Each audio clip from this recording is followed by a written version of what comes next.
Salut tout le monde, c'est Smooth Smooth l'artificier, votre maître de cérémonie préféré. Encore un nouvel épisode de Off Court et cette fois-ci je reçois un invité de Mac. Le gars, le pistolero qui a traversé tout le championnat de France et qui s'est un peu exporté du côté des Pays-Bas. J'ai bien entendu parler du gars du 7-7, Anto Racine. Comment vas-tu mon gars? C'est quoi mon gars? La forme ou quoi? Ça va et toi? Merci beaucoup d'avoir répondu présent à l'invitation. C'est vrai que depuis pas mal de temps, on essayait de savoir Ouais. parce que ton parcours mérite d'être un peu mis en avant. Tu as franchi des murs, tu as mené des combats et aujourd'hui, on essaye de savoir ce que tu deviens et tu as répondu à mon invitation directement. Donc, première question, euh, est-ce que ça va? Est-ce que ça va? Bah écoute, ça va. Ça Ouais. va. On va dire on s'accroche. Hein, Mhm. c'est le basket. Chacun a sa carrière. Chacun vit sa carrière comme il le souhaite. Mais ça va. Ça va. Tu sais, je vais te sortir une petite anecdote. Hein, tu Ouais. vois, aujourd'hui, du haut de mes 46 ans, j'ai plutôt un âge avancé. Toi, rigole pas. Mais tu sais que j'ai game avec le papa. Ouais, oui. J'ai game avec le papa. Bondista, il représente BK et consort. Franchement, et de me retrouver là avec toi, j'ai dit, oh, allez, j'ai pris 25 ans dans la gueule. J'ai dit, ouais, puis ça avance, ça avance. Il était déjà en plus, et c'était joueur confirmé, on n'a plus besoin de présenter le parcours de monsieur Régis Racine parce que c'est un monsieur qui aujourd'hui est dans le coaching, il est intègre. Comment je l'ai connu en tant que joueur, ça n'a pas bougé en tant que coach. Donc, Ouais. j'espère que la sagesse est arrivée. Est arrivée parce que lui, les coups de sang, j'en ai mangé des pressions. On va parler un peu de ton parcours, tu vois, Paul France, Chartres, tous ces clubs Mhm. où tu as pu aller. Mais la première question que j'ai envie de te poser, c'est comment tu dis aujourd'hui, comment tu définirais ton parcours? Bah, pour moi, mon parcours, c'est le parcours du combattant. Ouais. Voilà. Je suis passé par, voilà, j'ai quand même, je suis quand même passé par le Pôle Espoir, l'INSEP, ce qui est Ce qui est le voilà, haut, le haut niveau ouais, en le jeune. haut niveau en jeune Voilà, donc qui te garantit pratiquement c'est ça. un avenir en pro. C'est ça. Et pour moi, bah, jusqu'à là, c'était vraiment quelque chose de magnifique. Mhm, Et ça s'est compliqué quand je suis passé professionnel. Ça a été beaucoup plus dur. mhm. Un parcours plutôt sinueux, voilà, avec des hauts et des bas. Mais voilà, j'ai 30 ans aujourd'hui et c'est ma 10e année en Pro B. Mhm. Là, je suis parti un tout petit peu à l'étranger. Donc, voilà, je suis quand même content de ma carrière qui n'est pas encore, Et pas fini, qui est hein, pas encore finie. attention. Hein. On parle pas de Qui est retraite pas, là. Ah, là, là, qui nous, est on veut te voir pas, encore sur le oui, terrain. oui, qui est pas encore fini. Mais c'est vrai que chacun à son échelle, il y a des parcours qui sont différents et des Mhm. parcours qui sont durs. Il y en a qui sont empêchés par les blessures. Il y en a, c'est des parcours. Il y en a, c'est des choix de club. Il y en a, c'est des choix de vie. Moi, bah, voilà, ça a été plutôt des choix de club ou des opportunités Mhm. qui fait que voilà, j'ai eu un parcours assez, ouais, c'est quand même assez compliqué. J'ai eu des étés assez compliqués.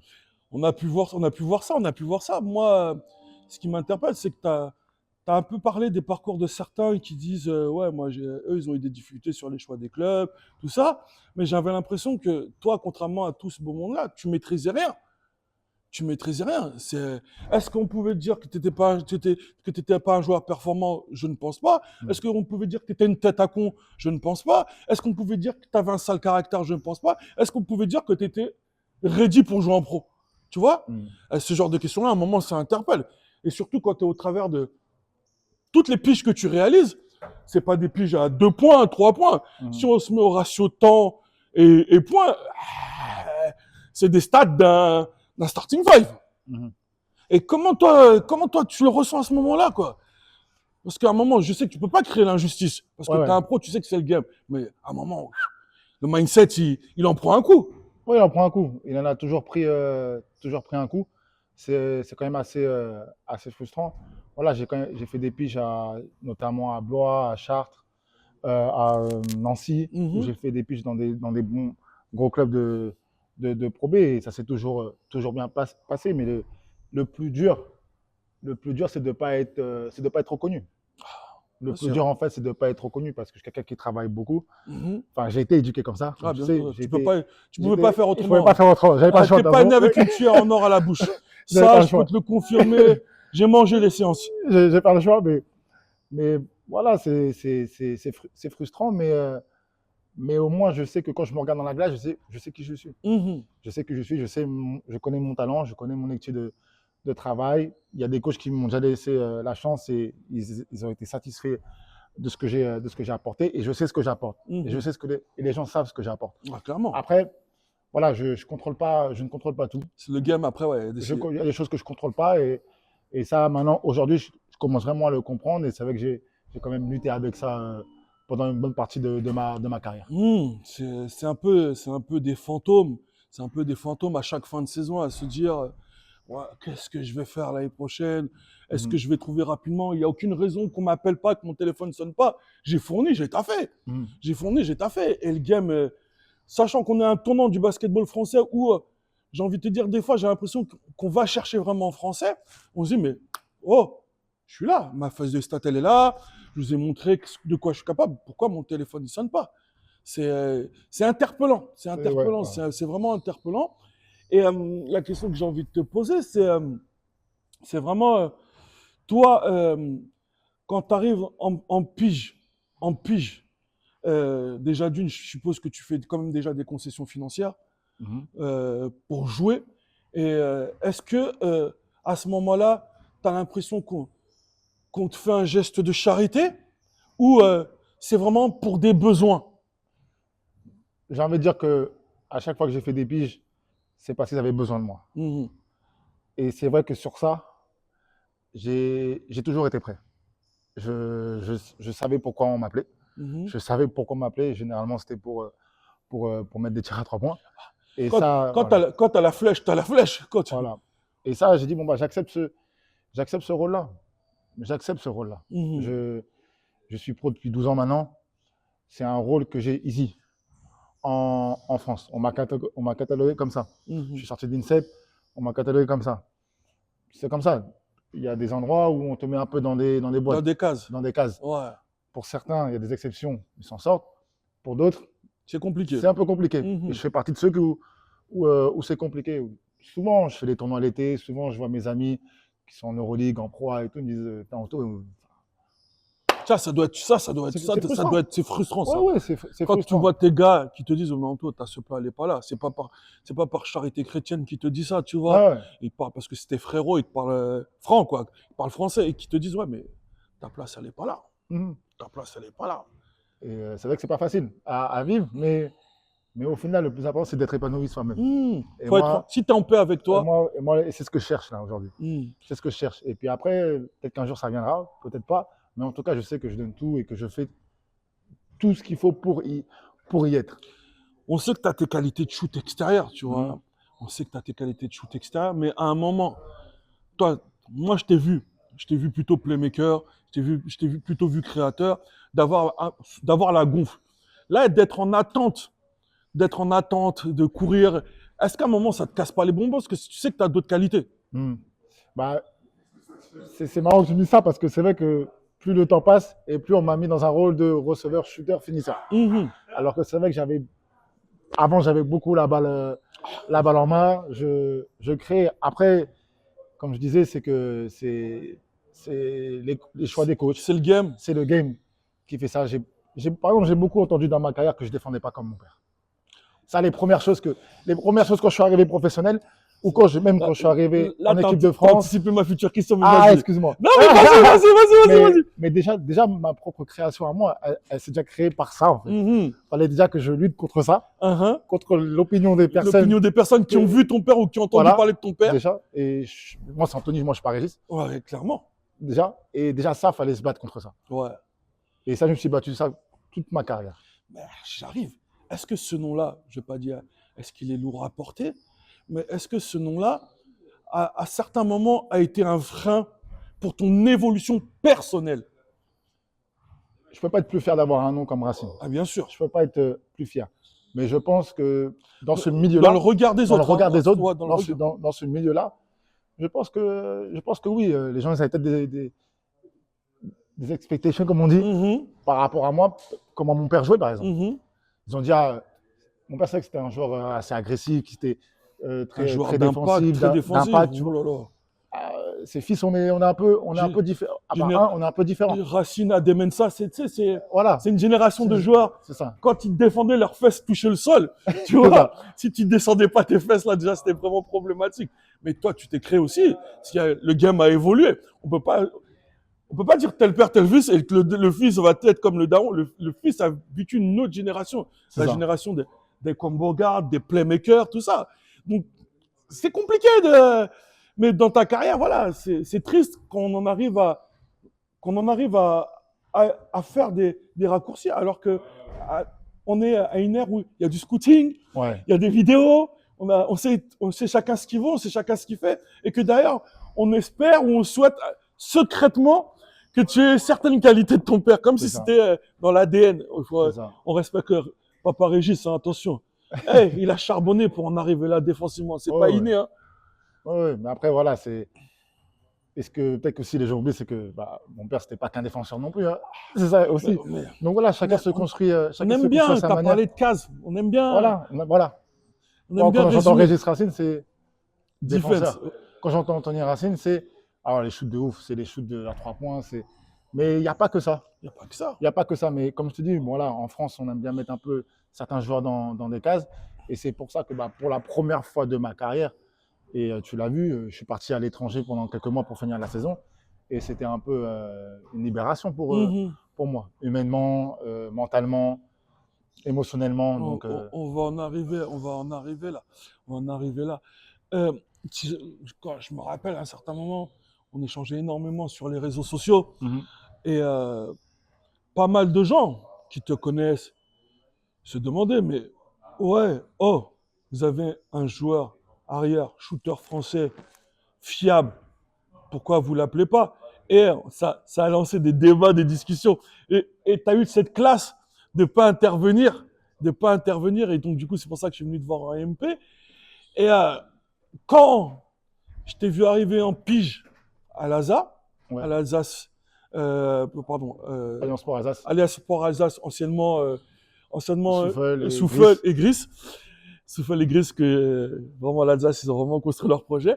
Tu es arrivé en pige d'abord, et rapidement, tu as performé, et rapidement, ils t'ont proposé un contrat. Ouais. Donc, je me suis dit, ah, il va s'installer, et voilà. Le début de sa deuxième carrière commence. Ouais. Et quand j'ai appris il y a quelques temps que tu es parti, je me suis dit, oh, qu'est-ce qui se passe? Et tu as fait quelques sorties quand même pour dire que tu n'étais plus bien. Ouais. Et c'est là où mentalement, comment tu te trouvais à ce moment-là, si c'est pas trop Non, indiscret? il n'y a pas de problème. Comme tu l'as dit, en fait, à l'ASA, j'étais. Tu étais capitaine en plus. Oui, j'étais vraiment bien. J'étais vraiment bien, m'a mis dans de bonnes conditions. C'est un très bon club. On a vécu vraiment de belles choses. Et j'étais installé, hein, ça faisait pratiquement 3 ans que j'étais là-bas. J'étais installé. En fait, ce qui s'est passé, c'est qu'à un moment donné, je me suis dit, mais qu'est-ce que tu veux réellement? Est-ce que tu restes un peu au placard et voilà, tu te contentes de ce que tu as ou tu veux vraiment aller chercher ce que tu veux vraiment au fond de toi? Est-ce que tu penses que tu es un joueur qui peut jouer en Pro A? Est-ce que tu penses que tu es un joueur qui peut toucher une petite Coupe d'Europe? Moi, je pense que oui encore. Et du coup, je me suis dit, bon, écoute, tu as une opportunité pour aller peut-être à l'étranger. C'était la Benelux League, Belgique, Hollande. Je dis, ça commence par ça. Ah, bien sûr. Ça commence par ça. Donc, tu es sorti de ta zone de confort. J'ai quitté entre guillemets, mon confort pour aller dans quelque chose que je ne connaissais pas. Où là, j'ai eu un rôle vraiment différent, où je n'étais pas catalogué comme que le shooter sorti de banc et tout. Donc, je suis vraiment allé dans quelque chose que je ne connaissais pas. Parce qu'au final, je faisais des piges. J'étais en France. J'étais dans ce que je savais, je maîtrisais. Voilà, je savais comment m'adapter, comment réagir. Là, c'était différent. Pour une fois, à 30 ans, je me suis mis dans la confort. D'accord. Et je n'étais pas à l'aise. Okay. J'étais pas à l'aise. Mais le challenge t'a attiré. Le challenge m'a attiré parce que, à un moment donné, ma santé mentale a été impactée. Parce qu'à un moment donné, les frustrations que j'avais en interne, où j'étais pas en paix avec moi-même par rapport à ma carrière de basketteur, fallait que je m'écoute. Faut s'écouter. Est-ce que tu penses qu'aujourd'hui, le basketteur s'écoute? Parce qu'il se retrouve à un carrefour où il doit penser à mettre à manger dans son assiette, il doit penser à à son équilibre personnel, Mhm. il doit penser à ses envies, ses souhaits. Est-ce que tu penses qu'aujourd'hui, le basketteur s'écoute mentalement? J'ai envie de dire qu'on se cache un peu. Ouais. J'ai envie de dire que on s'écoute pour, on s'écoute quand on est sur le terrain, on s'écoute. Mhm. Dire qu'on a de l'instinct, il faut écouter son instinct. Mhm. Mais écouter son bien-être, je ne suis pas sûr. C'est fort ce que tu dis parce que Écouter son bien-être, je ne suis pas sûr. Des le fois, terme que tu dises, le bien-être, c'est hyper important dans un équilibre personnel. le bien-être, c'est le plus important pour moi pour bien jouer au basket. Mhm. Mais des fois, on prend des contrats où on choisit des situations parce que bah, déjà, on en a besoin, parce que c'est notre métier Ah, bien sûr. et parce que voilà, c'est tout simplement notre métier. Mais des fois, ça ne veut pas dire que c'est le mieux pour nous. Mhm. C'est parce qu'on on doit le faire, parce que on vit du basket. Ouais, bien Mais ça ne sûr. veut pas dire que c'est le mieux pour nous. Des fois, je suis allé chercher des contrats qui étaient moins bien pour moi, mais j'étais bien humainement là, dans cet endroit-là. Mhm. Et aujourd'hui, je pense que le problème, c'est qu'on ne le fait pas assez. Ouais. La santé mentale a son impact aujourd'hui dans le monde du sport. Il y en a beaucoup qui la reconnaissent aujourd'hui et et qui en font part. Et aujourd'hui, tu nous en fais part. Tu as pu le dire sans sans rentrer dans les détails dans pas mal de presse interposée.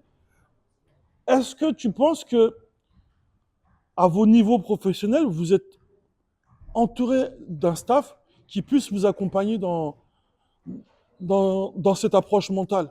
Je pense que les clubs peuvent faire un meilleur boulot par rapport à ça, mais je pense que ça peut aussi devenir d'une démarche individuelle. Parce que moi, voilà, j'ai quelqu'un qui me suit, et en fait, c'est aussi répondre à ses propres besoins. Mhm. Être professionnel, c'est pas d'attendre que le club fasse les choses pour soi aussi. Bien sûr. Donc, du Mhm. coup, quand tu as besoin de quelque chose, Tu investis sur ta santé. tu investis sur ta santé. Comme quand tu as un petit souci, un souci Tu vois, médical, tu vas voir ton kiné, médecin. voilà. Tu t'attends pas que ton club apporte la Voilà, réponse à ce moment-là. C'est ton employeur. Certes, tu dois faire gaffe à ton état c'est d'esprit, ça, mais si toi, tu veux être le mieux accompagné, tu investis sur c'est ton. ça. Ouais. Et aujourd'hui, ça, je l'ai compris.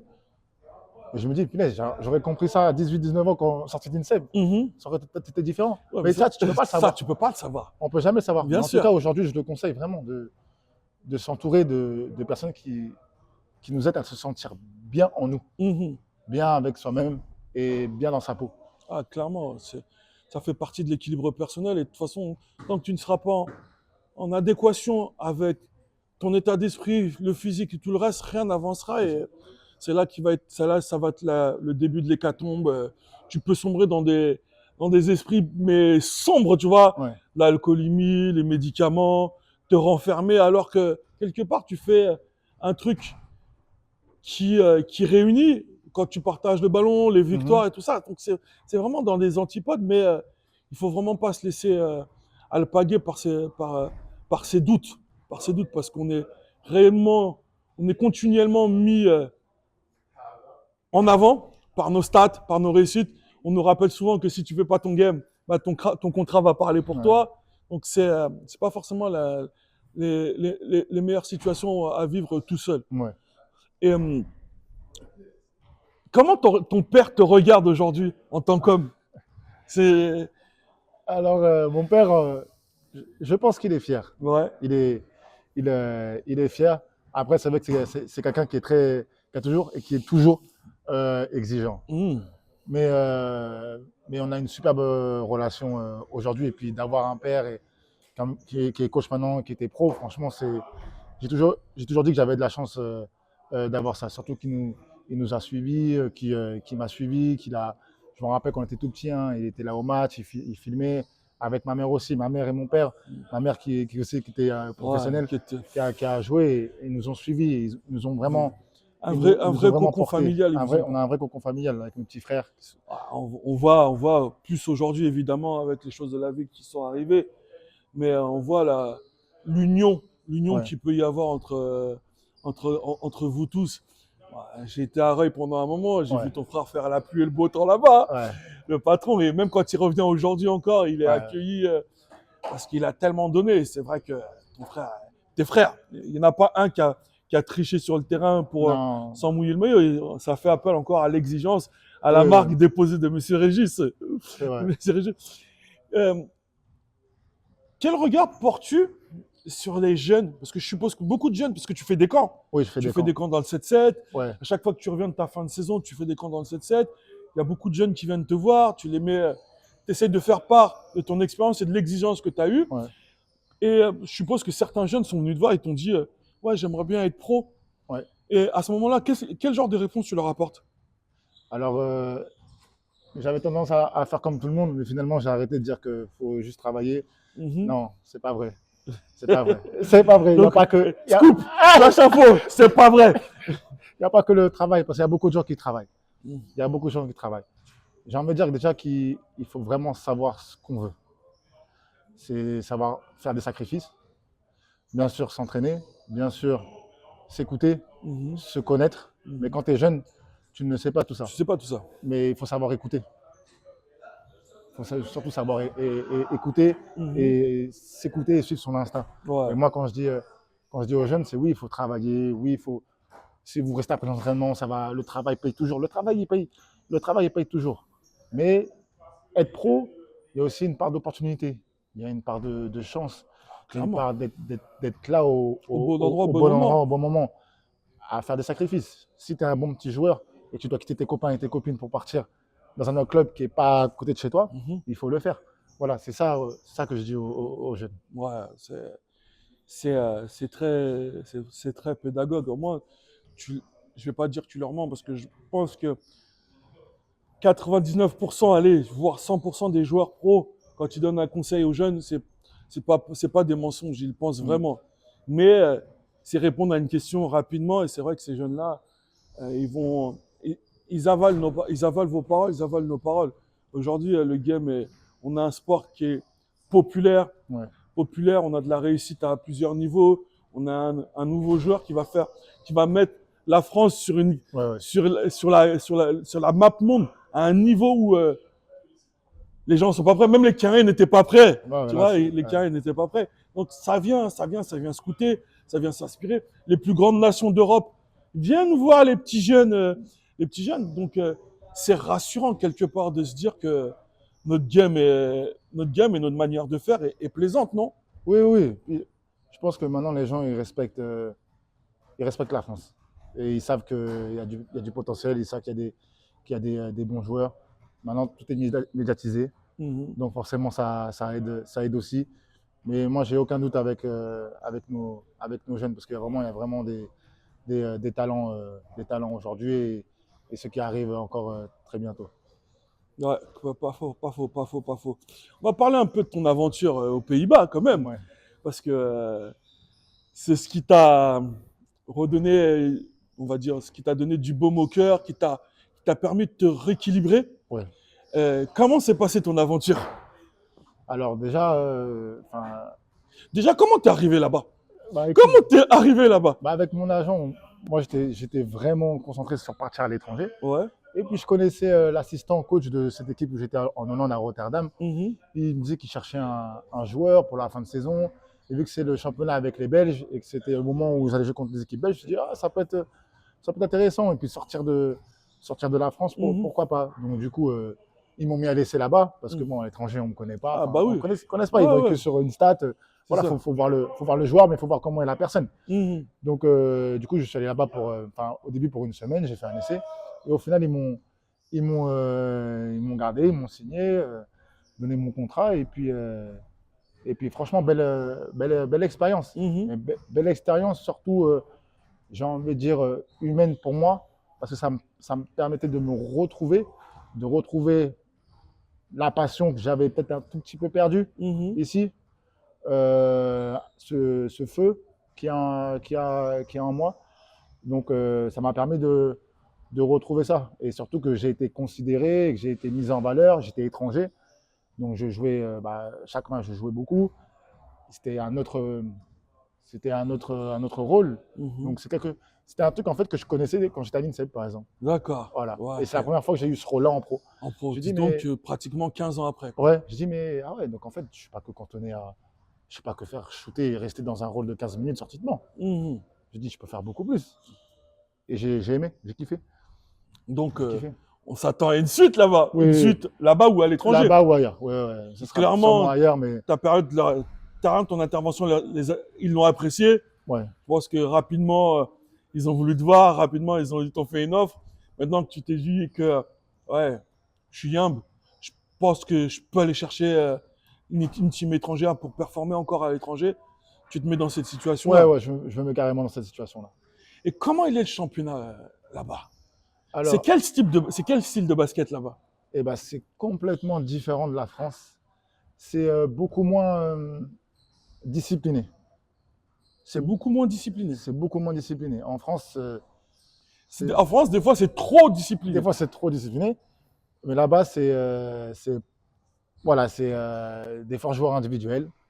Voilà, c'est chacun fait son. En fait, c'est des championnats pour faire des stats pour partir ailleurs. Mhm. Donc Les les championnats jeux, intermédiaires, on voilà, va dire. donc les joueurs ils viennent pas là pour créer des liens et Mhm. non, c'est un peu chacun pour soi et tant mieux. Mais le niveau en Hollande et en Belgique est vachement différent. En Belgique, je trouve que le niveau il est beaucoup plus fort. En Hollande, par exemple, tu as deux équipes qui font une petite Coupe d'Europe, une FIBA Cup. Ouais. En Belgique, tu as quand même Anvers, tu Oui, as quand t'as même du beau voilà, monde. il y a du, La Belgique est quand même il y une a du terre de bon monde. basket.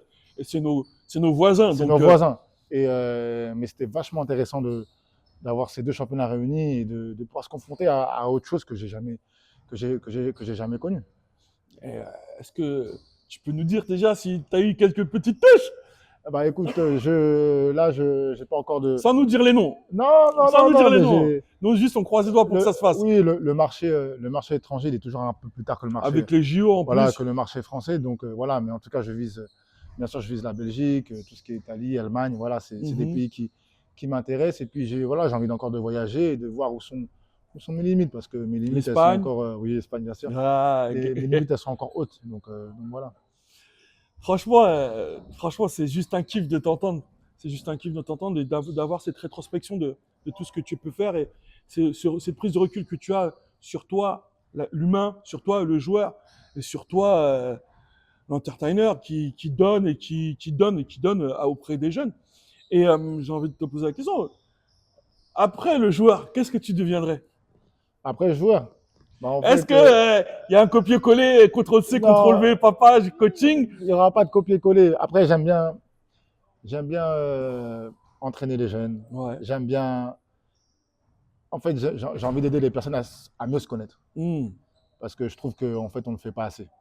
Et que les gens pensent se connaître, mais en fait, on ne se connaît pas réellement parce qu'on ne sait pas. Parce que pour pas mal de choses, on s'est pas retrouvé dans le dur pour se Voilà. connaître. Soit on se ment à soi-même, On se ment à soi-même, soit soit on on n'a pense pas qu'on osé peut. sortir de sa zone de Voilà. confort. C'est ça. Et moi, j'ai envie d'aider les gens comme ça. Et après, je ferai aussi un truc complètement différent du basket. J'ai envie d'ouvrir mon bar-restaurant avec ma mère. C'est en projet, mais en tout cas, quelque chose avec les humains. Voilà. Je suis quelqu'un Hmm. qui aime aider, qui aime parler, qui aime. Ouais, Voilà, t'aimes échanger. j'aime L'échange. échanger. Et j'aime les gens de manière naturelle. Ah, c'est la magie des sports co, Mm. c'est la magie du skatebar. Combien de fois on se voit sur Paris sur des événements, on est tout le temps content de se revoir, les Ouais. gens sont comme ça et ça reste c'est cohérent dans ce que tu annonces et de ce que tu fais.